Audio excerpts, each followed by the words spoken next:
Вітаем вас! І працягваем добрую традыцыю. У нядзелю падводзіць разам вынікі культурнага тыдня. У студыі з вами Марыя Брэхун і Павел Летаў. Самыя цікавыя падзеі ў культурным жыцці краіны толькі на тэлеканале сапраўдных каштоўнасцей. Сёння ў праграме. Пазнаёмімся з кніжным фондам Цэнтральнай навуковай бібліятэкі імя Якуба Коласа з нагоды векавога юбілею установы. Разгледзім унікальныя здымкі беларускага паазір'я на выставе, прымеркаванай да стагоддзя Бярэзінскага біасфернага запаведніка. Павіншуем з 90-годдзем легенду купалаўскай сцэны Геннадзя Аўсяннікава. Узгадаем творчы і жыццёвы шлях народнага пісьменніка Беларусі Івана Навуменкі ў дзень стагоддзя літаратара. Акунемся ў залатую эпоху рускай паэзіі на перадпрэм'ерным паказе фільма «Прарок. Гісторыя Александра Пушкіна». Далучымся да творчай стажыроўкі этнічных беларусаў Карэліі. Завітаем на бенефіс прымы балерыны Людмілы Хітровай у Вялікі тэатр Беларусі. Паразважаем пра самаідэнтычнасць моды на выставе ў Нацыянальным цэнтры сучасных мастацтваў. І гэта не ўсе тэмы выпуску. Заставайцеся з намі. І пачнем праграму з віншаванняў. Адна са старэйшых дзеючых устаноў структуры Нацыянальнай акадэміі навук, а таксама вядучая навуковая бібліятэчная установа рэспублікі Цэнтральная навуковая бібліятэка імя Якуба Коласа сёння адзначае сваё стагоддзе. Заснаваная ў 1925 годзе як падручная бібліятэка Інстытута беларускай культуры, яна ўзнікла на хвалі адраджэння нацыянальнай навукі і культуры. На момант адкрыцця фонд бібліятэкі складаў 850 кніг. Сёння ён налічвае больш за 4 мільёны адзінак, з якіх каля 150 тысяч складаюць рэдкія і старадрукаваныя кнігі, а таксама рукапісы 15-20 стагоддзяў. Дарэчы, менавіта тут захоўваецца адзіны ў краіне поўны экземпляр брэсцкай бібліі 1563 года. Пазнаёмілася з музейнай экспазіцыяй, што адкрылі да юбілею установы, дзейнасцю навуковага кнігасховішча і яго супрацоўнікамі і я. Падрабязнасці ў наступным рэпартажы. Сёння з нагоды свята тут праходзіць пленарнае паседжанне. Не абышлося без узнагарод, віншаванняў і паказу рэдкіх выданняў. Але пра ўсё па парадку. Завітаем разам на мерапрыемства. Перад пачаткам супрацоўнікі бібліятэкі і госці змаглі пабачыць рарытэтныя здымкі працы установы розных гадоў. А таксама ў увазе прысутных прадставілі кірылічныя і заходнееўрапейскія выданні. Гэта кніга называецца «Палеатып». Палеатыпы – гэта кнігі, якія друкаваліся з 1501 по 1550 год. Гэта, напрыклад, венецыянскае выданне, якое было надрукаванае знакамітым Альдам Мануцыем, адным з першых італьянскіх друкароў, знакамітым тым, што ён друкаваў антычныя тэксты, таксама знакаміты тым, што вынайшоў стварыў штрыфт, які сёння мы называем курсівам. Вось бачыце? Курсів. Вучоныя падчас міжнароднай навукова-практычнай канферэнцыі «Навука, бібліятэка, інфармацыя» абмеркавалі, якімі дасягненнямі Цэнтральная навуковая бібліятэка імя Якуба Коласа сустракае свой векавы юбілей. Важным момантам стало ўручэнне ганаровых грамат і падзяк. Вначале хотел сказать то, чем мы отличаемся от всех других библиотек Беларуси. Потому что, в первую очередь, мы научная библиотека, поэтому у нас очень и сильная научно-исследовательская деятельность. То есть мы, конечно, работаем как библиотека, у нас достаточно большое хранилище как современной, в том числе иностранной литературы, она постоянно пополняется, но в том числе у нас большое хранилище и старопечатных изданий рукописей. Если говорить о том, чем же библиотека на современном этапе в целом отличается от деятельности, в том, что, конечно, это повсеместное внедрение информационных технологий, то есть это работа через онлайн. Конечно, мы всегда рады нашим классическим посетителям, которые приходят, заказывают книги, работают в читальных залах, но, тем не менее, время идет вперед, и уже более 70% всех посещений у нас, например, но в целом это и других крупных библиотек будет касаться нашей страны, это онлайн-посещение. У работе форуму прынялі ўдзел больш за 200 вучоных і спецыялістаў, якія прадставілі найбуйнейшыя бібліятэкі і архівы, установы вышэйшай адукацыі Беларусі, России и Китая. Я бы сказал так держать. Потому что тот уровень, которого сегодня достигла академическая библиотека, и тот энтузиазм, с которым работают здесь специалисты, и те добрые отношения, которые есть, просто хочется, чтобы всегда было так. Вот это, наверное, самое большое пожелание. Зараз пры ўваходзе ў бібліятэку чытачоў сустракае рэтра-фотазона, дзе можна пазнаёміцца з багатай гісторыяй установы, а таксама пабачыць рэдкія фотаздымкі. Там жа ў калідоры першага паверха размясціўся стэлаж з выданнямі Якуба Коласа, на якіх можна пабачыць дароўныя подпісы песнярам. Наша библиотека носит имя Якуба Колоса, народного поэта Беларуси, не зря, потому что, как многие известно, как многие люди знают, он был народным поэтом, писателем, прекрасным человеком, однако он еще был академиком, Академии наук Беларуси. Данный бюст, что позади меня, был подарен нашей библиотеке на новоселье в 1967 году Сергеем Селихановым. Асаблівым этапам сучаснага развіцця бібліятэкі стала адкрыццё музейнай экспазіцыі навуковай кнігі. На выставе прадстаўлена больш за 70 унікальных кніг, самыя раннія з іх 15 стагоддзя. Галоўная ідэя выставачнага праекта – паказаць развіццё навуковага пісьменства са старажытных часоў да нашых дзён. Дарэчы, тут можна пабачыць не толькі рэдкія выданні, але і прадметы, напрыклад, шкатулку Язэпа Дроздовича. Концепция состоит в том, что мы каждые полгода будем обновлять нашу экспозицию, то есть и добавлять новые книги, убирать те книги, которые были выставлены, для того, чтобы постоянно показывать, то есть динамику, постоянно показывать виды и формы письменности, постоянно показывать ее развитие. Важным этапом у работе библиотеки стало стварэнне сайта беларускай энцыклапедыі. Зараз кожны ахвотны з любой кропкі свету можа даведацца онлайн пра тое, што яму трэба. Сайт стала працуе, усе артыкулы выстаўляюцца на 3 мовах. На беларускай, рускай і англійскай мовы распрацоўваюцца раздзелы гісторыя і раздзелы прырода. Штат пака невялікі, мы ўвесь час яго камплектуем. На сучасным этапе развіцця цэнтральная навуковая бібліятэка ажыццяўляе актыўную навукова-даследчую і сацыяльна-культурную дзейнасць. Гледзячы на папярэдні вопыт і дасягненні, можна меркаваць, што спецыялістаў установы чакае яшчэ шмат новых адкрыццяў. Марыя Брыхун і Александр Ларцаў. Спецыяльна для культурнага тыдня. Векавы юбілей з часу стварэння сёлета адзначае найстарэйшая і адзіная ў Беларусі тэрыторыя вышэйшага рангу, якая ахоўваецца асабліва – Бярэзінскі біасферны запаведнік. Густыя лясы, люстраныя азёры, рэдкія жывёлы, злоўленыя ў аб'ектыў у іх натуральным асяроддзі. З нагоды знакавай даты ў Нацыянальным мастацкім музеі Рэспублікі Беларусь на гэтым культурным тыдні прадставілі фотавыставу «У свеце запаведнай прыроды». У выставачнай зале каля 50 унікальных здымкаў беларускага паазер'я. Каля 86 тысяч гектараў на поўначы краіны свайго роду натуральная навуковая лабараторыя, дзе можна ўбачыць абсалютнае багацце дзікай флоры і фауны ў іх натуральным стане. Фотамастак Дзяніс Саўковіч адлюстраваў у сваіх работах першародную прыроду Беларусі у яе разнастайнасці ў розную пару года. Я родился и вырос в заповеднике.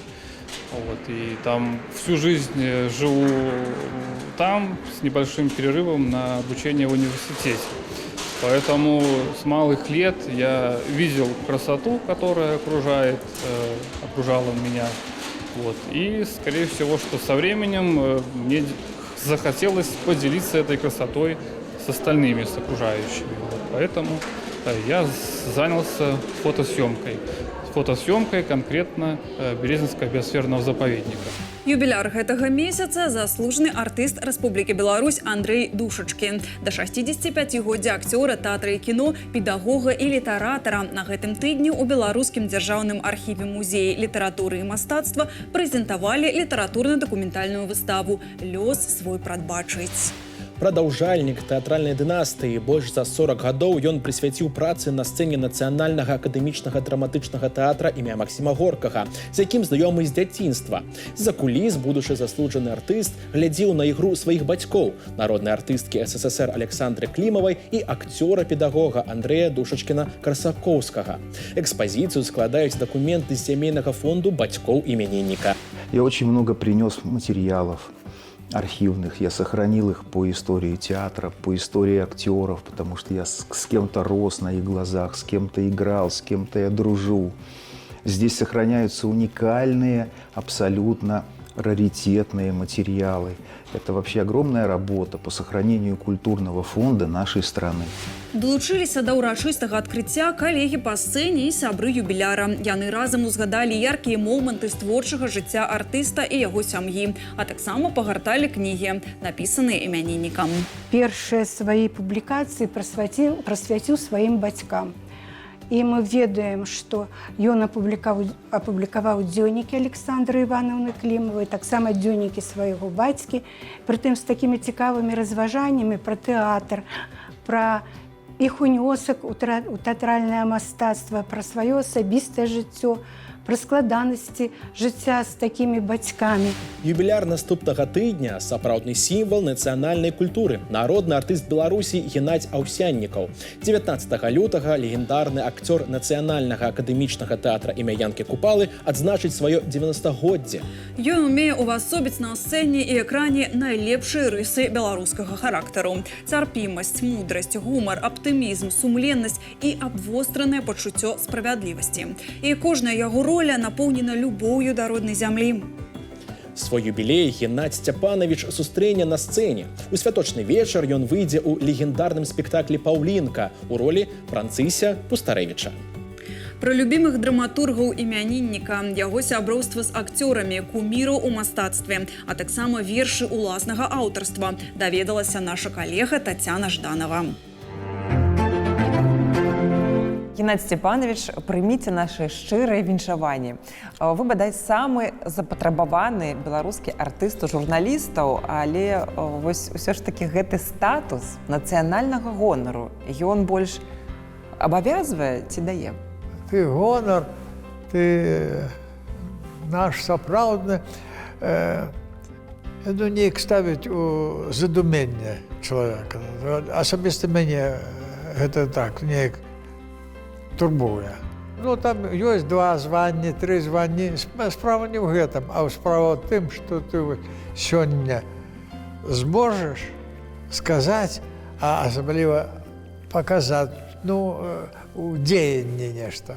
Вось тады гэта цікава. Вы навучаліся ў машынабудаўнічым тэхнікуме, мараходным вучылішчы, але ж пра сваю няўрымслівасць нідзе не затрымліваліся надоўга. У гэтым сэнсе акторства ідэальна пасуе вашай натуры? Некому было з пугай пахадзіць, таму гэта ўсё адбывалася. Потым я без 8 класа прыехаў пасля мараходкі ў 9 клас у Бялыніча, а потым пасля 10 прыехаў ужо тэатральна-мастацкі інстытут паступаць. Інстытут тады не быў акадэміяй. Это зараз акадэмія, там все акадэмікі выходзяць, а я звычайны артыст.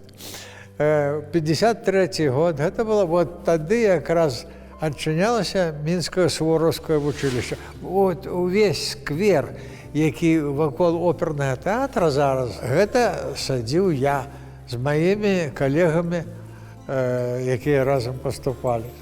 Але ж вы чалавек надзіву пастаянны. Усё жыццё з адной жонкай, амаль 70 год у адным тэатры, здымаліся большай часткай на адной кінастудыі. Так атрымалася, таму што я папаў у вельмі добры тэатр быў, таму што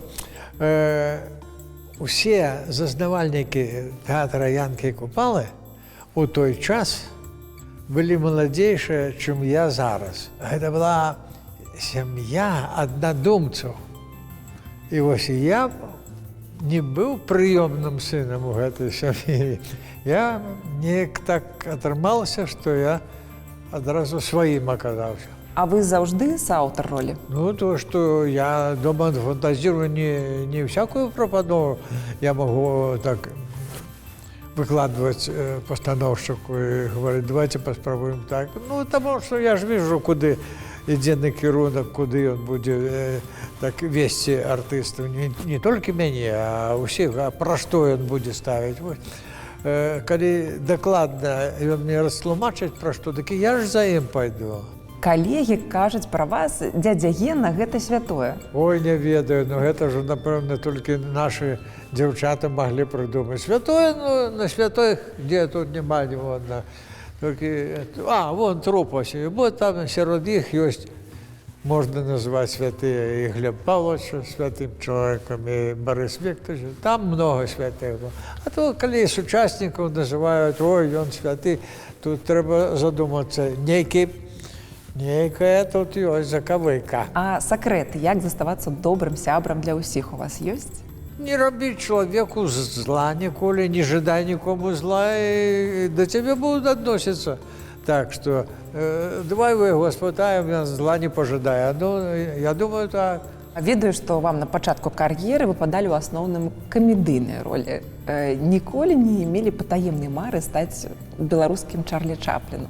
Не, ну так тоже сразу. Белорусский Чарлі. Чарлі Чаплін один. А больш па сэрцу вам камедыйныя ці драматычныя ролі? Я б сказал так, мелодраматичная. Нельзя сказать мелодраматичная. Цярэшка Колобок, напрыклад. Што ён тут смешны, але праз смех ён робіць такую выдатную справу, што ён, так сказать, по заданню партизанского отряда становится старостом. Это обвести вокруг пальца там немцев, полицаю и стать кимсти. Вынік твоей працы будет залежать, вынік для твоей же державы, например. Ну, коли так высокопарно говорить. А кажуть, што прымусіць гледача смяяцца больш цяжка, чым плакаць. Тяжко, потому что каждый же пришел, думаю, ну, давай что-то меня посмеши, а мне не смешно что-то. Коли уже идешь с задачей рассмешить, то тебе это тяжко. Коли будешь добру ведаць задачу, з якой ты выходишь для чаго, каб сёння, зараз, тут вось, упершыню стварыць жыццё чалавечага духа. Вот если с такой, так сказать, задачей выйдешь, то нешта зробишь, а можа і не зробиш. А вы прызнаваліся, што ваш акцёрскі час прыйшоў з п'есамі «Макаёнка»? Так оно атрымалася, што я, так сказать, удзельнік усіх п'ес Андрэя Горыча Макаёнка, акрамя першай і самай апошняй. У ранейшыя, напрыклад, каб людзі не журыліся, я быў уведзены.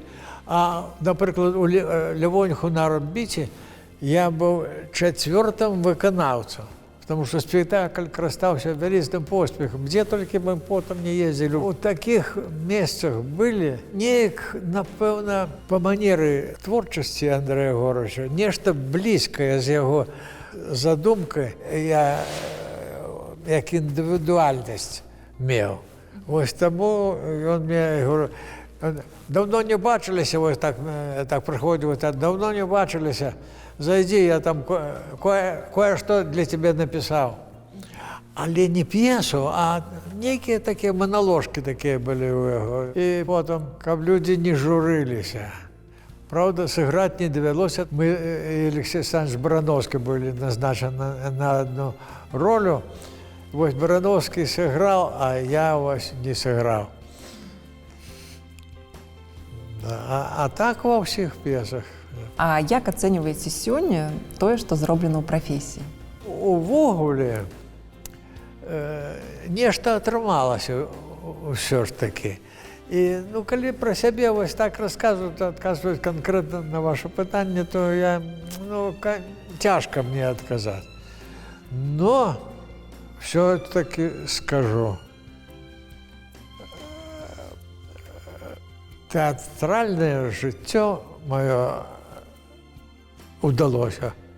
Але мара аб нейкай ролі яшчэ засталась? Я б хацеў паўтарыць усё тое, што я зрабіў, і, мабыць, паболей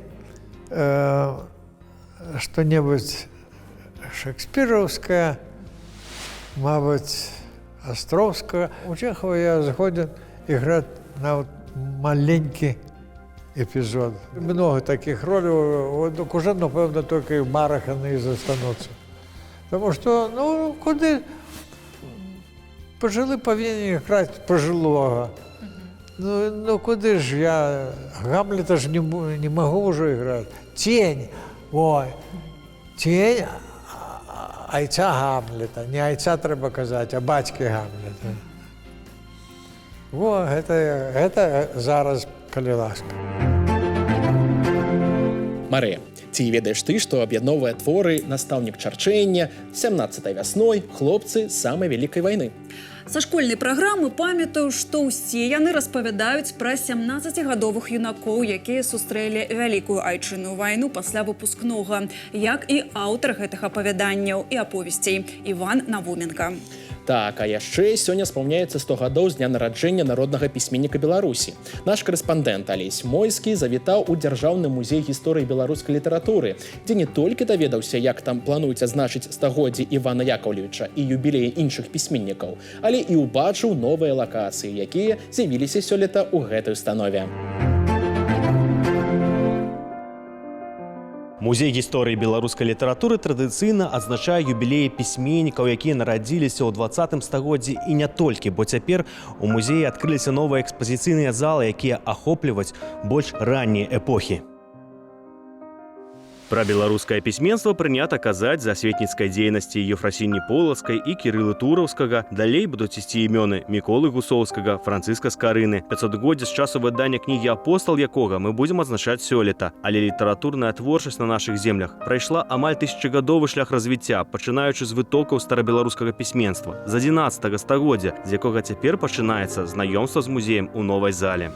Папера, як і пергамент, з'явіліся ўжо значна пазней на беларускіх землях, чым сюды прыйшло пісьмо. І першыя спробы кірылічнага пісьма, ёсць таксама і рунічныя знакі ў нас у экспазіцыі. Рабіліся ці то на камені, ці то на берасце, на костках, на драўляных вырабах таксама можна сустрэць адбіткі літар. І нягледзячы на тое, што мы музей літаратурны ў першую чаргу, але мы маем і досыць багатыя археалагічныя калекцыі. І якраз на драўляных керамічных вырабах, на прасліцах, якія вырабляліся са сплаваў металічных, можна пабачыць, як яшчэ ў 11 стагоддзі нашыя продкі засвойвалі алфавіт. Так, зразумела, што руны, нанесеныя на касцяную аснову, гэта яшчэ след сувязяў са Скандынавіяй праз шлях з варага ў грэкі.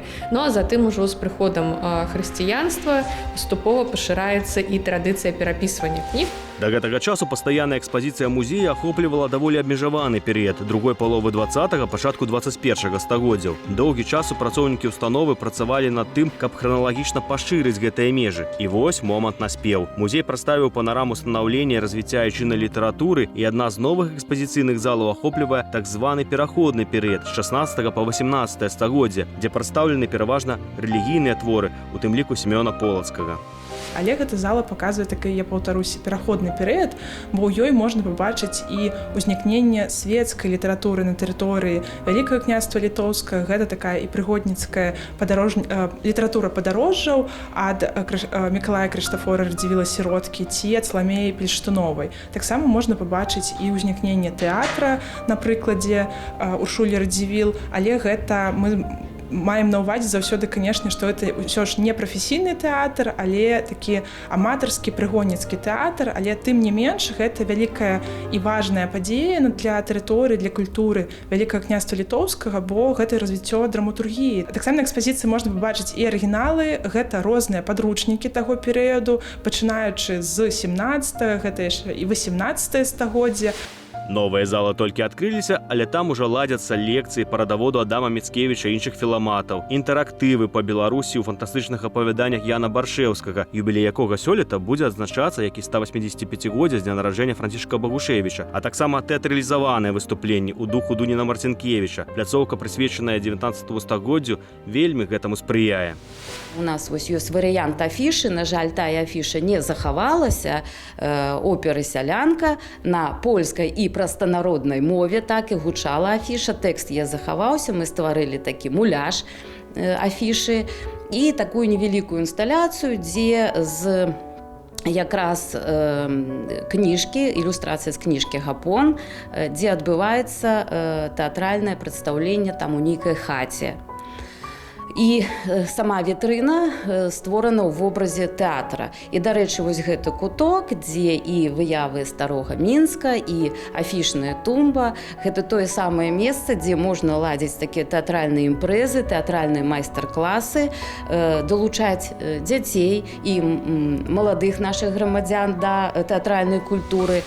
Нягледзячы на адкрыццё новых залаў, па-ранейшаму карыстаюцца попытам і старыя лакацыі, дзе адзначаюцца юбілеі літаратараў 20-го стагоддзя, а гэты год багаты на іх. Традыцыйна ладзяцца творчыя сустрэчы, інтэрактыўныя праграмы або тэматычныя выставы. Для гэтага з фонда установы прадстаўляюцца унікальныя рэчы, якіх няма ў пастаяннай экспазіцыі, бо для іх патрэбны спецыяльныя ўмовы захоўвання. Так, да стагоддзя Івана Навуменкі музей можа паказаць газетны артыкул пра прызначэнне дзяржпрэміі або аркуш, дзе Іван Яковлевич распавядае пра падпольную дзейнасць у 1943 годзе, ці здымкі падчас сустрэч з іншымі літаратарамі. Разам з супрацоўнікамі мы адшукалі прадмову Навуменкі ў часопісе «Маладосць» за 1961 год пра першы палёт чалавека ў космас. Сёння ў нашым музеі захоўваецца каля 100 адзінак, звязаных з пісьменнікам Іванам Навуменка. Гэта кнігі, фотадакументы, некаторыя рукапісныя адзінкі, газеты, часопісы. Яны трапілі да нас з архіваў іншых пісьменнікаў. Найбольшую цікавасць, канешне, для нас маюць кнігі з аўтографамі. Гэта і аўтографы Кандрата Крапівы, Івана Шамякіна. Ёсць і цікавыя фотаздымкі. Яны таксама трапілі з архіваў іншых пісьменнікаў і дзякуючы працы нашых фотамастакоў, напрыклад, Владзіміра Крука. Іван Яковлевич удзельнічаў у Вялікай Адчыннай вайне, пасля завяршэння якой скончыў філфак, аспірантуру пры ім і дарос да звання акадэміка і віцэ-прэзідэнта Акадэміі навук БССР. Але больш вядомы ён не толькі як аўтар даследаванняў твораў класікаў, як Колас і Купала, але і ўласнымі апавяданнямі і аповесцямі, раманамі «Сасна пры дарозе», «Вецер у соснах», 43, «Смутак белых начэй». Усё гэта будзе адлюстравана ў перасоўнай выставе, якую рыхтуе музей. Вельмі нам дапамагла Васілевецкая школа, тая самая школа, дзе калісьці вучыўся Іван Яковлевич. Яны прадаставілі нам фотаздымкі даваенных яшчэ выглядаў і краявідаў вёскі Васілевіча, той вёскі, дзе нарадзіўся Іван Навуменка. Мы вызначылі падчас работы над выставай такія 5 асноўных накірункаў, тэмаў, якія найбольш так яскрава сведчаць пра жыццёвы творчы шлях пісьменніка, таму што у творцы жыццёвы творчы шлях, як правіла, непарыўна звязаныя, таму гэта вельмі дапамагае ў стварэнні экспазіцыі. Наперадзе музей гісторыі беларускай літаратуры будзе ладзіць у гэтым годзе шматлікія юбілеі айчынных аўтараў і ў тым ліку ў новых экспазіцыйных залах, якія з задавальненнем яшчэ не раз наведаюць Алесь Мойскі і Александр Ларцаў, як зрабілі гэта на бягучым культурным тыдні. Знаёмства з беларускай культурай адбылося на гэтым культурным тыдні ў індыйскім горадзе Фарыдабад. Народныя майстры з Гродзенскай і Мінскай абласцей прапанавалі ў межах 38-га міжнароднага фестывалю рамёстваў майстар-класы па саломепляценні, лозапляценні і ткацтве паясоў. Тым часам гістарычную радзіму з творчай стажыроўкай на гэтым тыдні наведала дэлегацыя этнічных беларусаў Карэліі. Нягледзячы на адлегласць у больш чым 1000 кіламетраў, іх аб'ядноўвае адзіная вялікая любоў да роднай культуры. Праграма знаходжання 11 прадстаўнікоў рэгіянальнай грамадскай арганізацыі «Нацыянальна-культурная аўтаномія беларусаў Карэліі» была напоўнена рознымі сустрэчамі, візітамі і патрыятычнымі мерапрыемствамі. Госці наведалі шмат знакавых мясцін Беларусі, сярод якіх мемарыяльныя комплексы Гомельшчыны, замкавы комплекс «Мір» і нацыянальны гісторыка-культурны музей-запаведнік «Нясвіж». Паўдзельнічалі ў майстар-класах па традыцыйных відах беларускіх рамёстваў, вакале, бытавых танцах і традыцыйнай нацыянальнай кухні. У сталіцы яны завіталі на прадпрыемства «Скарбніца», дзе майстры вырабляюць нацыянальныя касцюмы, саламяныя і гліняныя вырабы, а таксама рушнікі. І дзяржаўны літаратурны музей Янкі Купалы. Там гасцям правялі экскурсію, расказалі пра жыццё, творчасць і сям'ю песняра. Не абышлося без памятных фотаздымкаў на фоне будынка музея. У меня замечательные впечатления. Были на Коммунарке, я уже второй раз там была сегодня. Сейчас посещаем музей Янки Купала.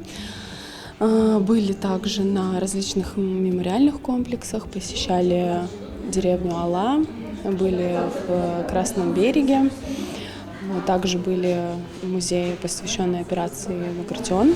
У сталічных кінатэатрах на гэтым культурным тыдні стартавалі паказы фільма «Прарок. Гісторыя Александра Пушкіна», дзе галоўную ролю выканаў расійскі акцёр Юра Барысаў, намініраваны на прэмію «Оскар» у гэтым годзе.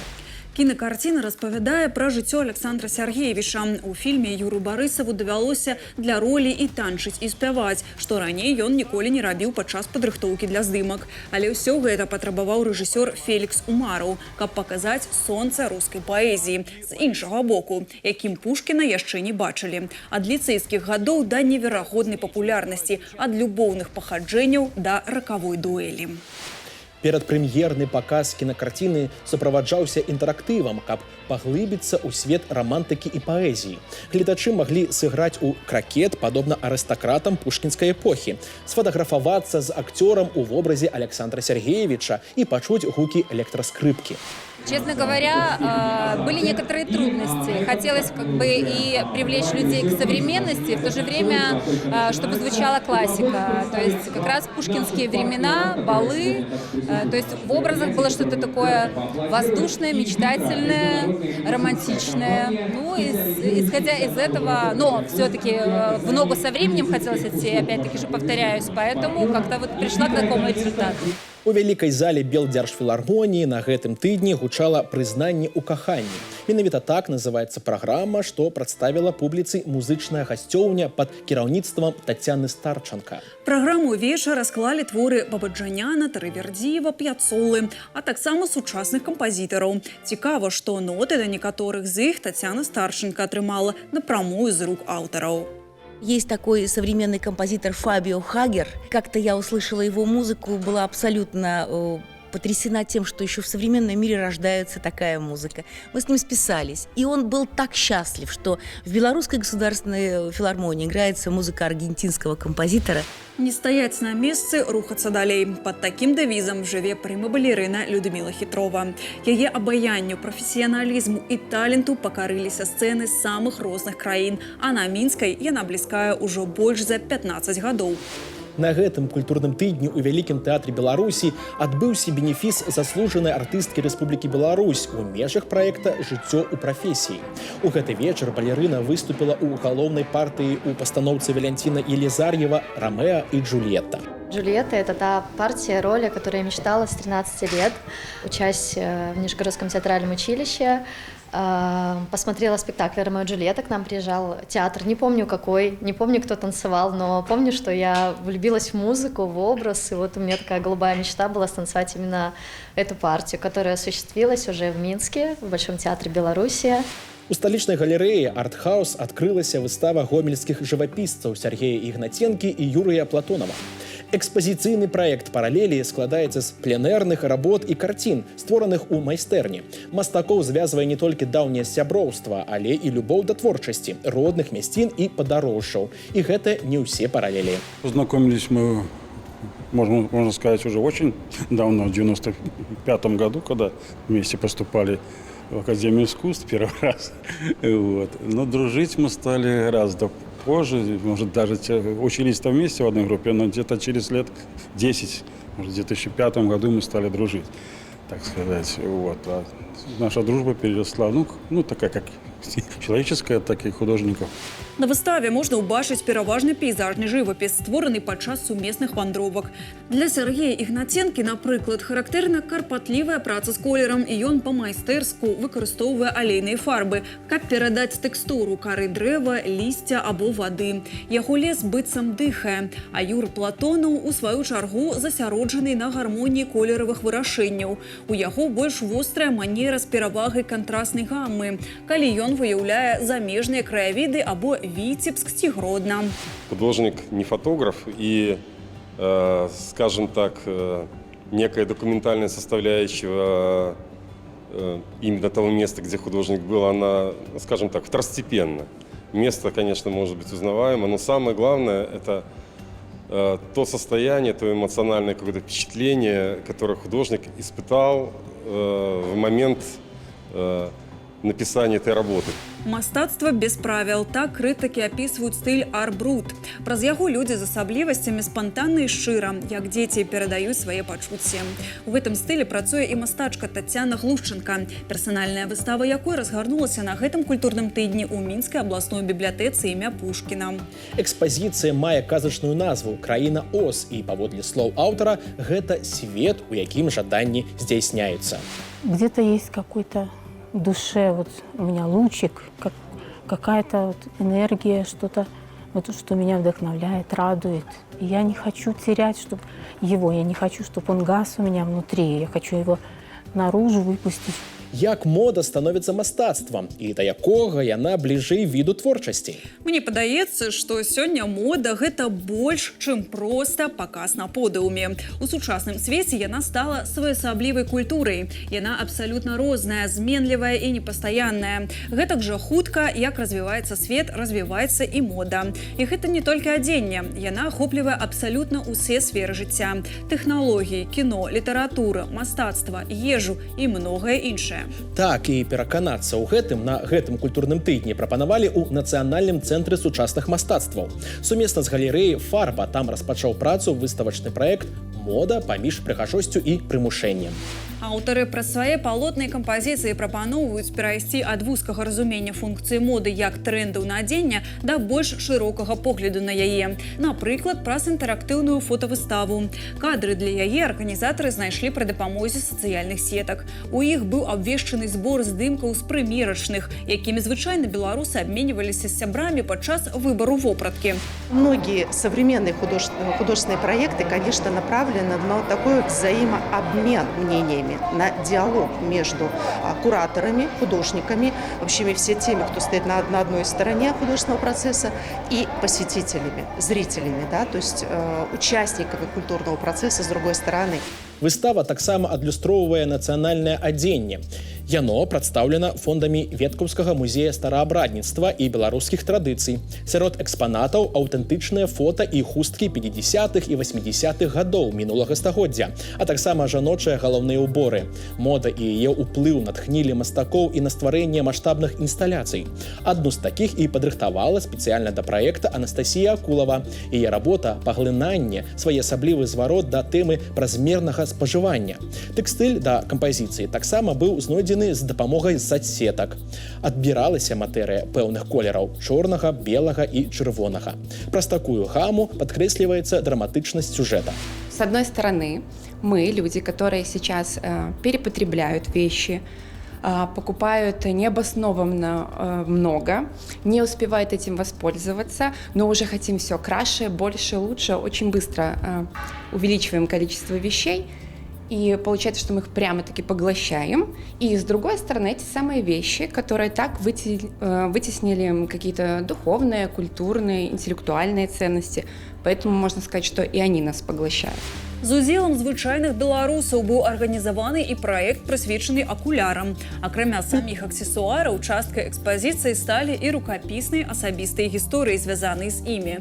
Для некаторых акуляры сталі неабходным атрыбутам, а для кагосьці элементам вобраза.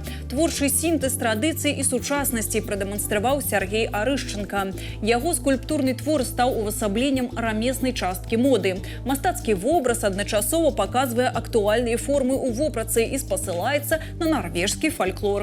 Цікавы і матэрыял інсталяцыі «Драўняная пусть». Мода в сегодняшнем виде – это какой-то язык, который что выражает. Это не те вещи, которые ты будешь носить каждый день. И искусство и мода, они очень сильно переплетены на сегодняшний день. Как и дизайн, и эти рамки размыты. И поэтому это все виды языков, которыми мы что-то пытаемся выразить. Сучасныя тренды увасобіліся і ў скульптурнай пластыцы. Скульптар Алена Ліпінская да маштабнага праекта стварыла серыю работ з жаночымі вобразамі. Калекцыя 7 фігур дэманструе ідэю таго, што змяненне сацыяльных роляў адбіваецца і на выбары адзення. Арыгінальны падыход прасочваецца і ў матэрыялах. Глянцавае пакрыццё і бліскучыя элементы акцэнтуюць увагу на галоўнай тэме экспазіцыі – мода. Пра сваю вопратку мы ретранслюем і свой асабісты сусвет, і ён для нас і як мы сябе і прэзентуем, мы сябе можам схаваць праз яе, мы можам падмануць кагосьці, мы можам выдаваць сябе за кагосьці іншага ці тым, кім бы мы хацелі быць. Беларускія творцы разгледзелі сувязь моды з жыццёвай філасофіяй чалавека. Так, праз нечаканае параўнанне з хатняй кансервацыяй паказана адзенне, якое было набыта для асаблівых выпадкаў, што так і не наступілі. Фэшн-свет дэманструецца і праз кантрасты, як, напрыклад, у фотоэкспазіцыі з крэатыўнымі кадрамі са стыхійных рынкаў. Мы рады былі пазнаёміць вас з самымі актуальнымі выставамі, прэм'ерамі і юбілеямі гэтага культурнага тыдня. Мы паспрабавалі не толькі расказаць пра іх, але і паразважаць над гісторыяй і сучасным лёсам мастацтва. Далучайцеся да нас праз тыдзень у гэты же самы час, і мы пазнаёмім вас з новымі героямі і падзеямі культурнага тыдня. Да сустрэчы з сапраўднымі каштоўнасцямі. Да пабачэння.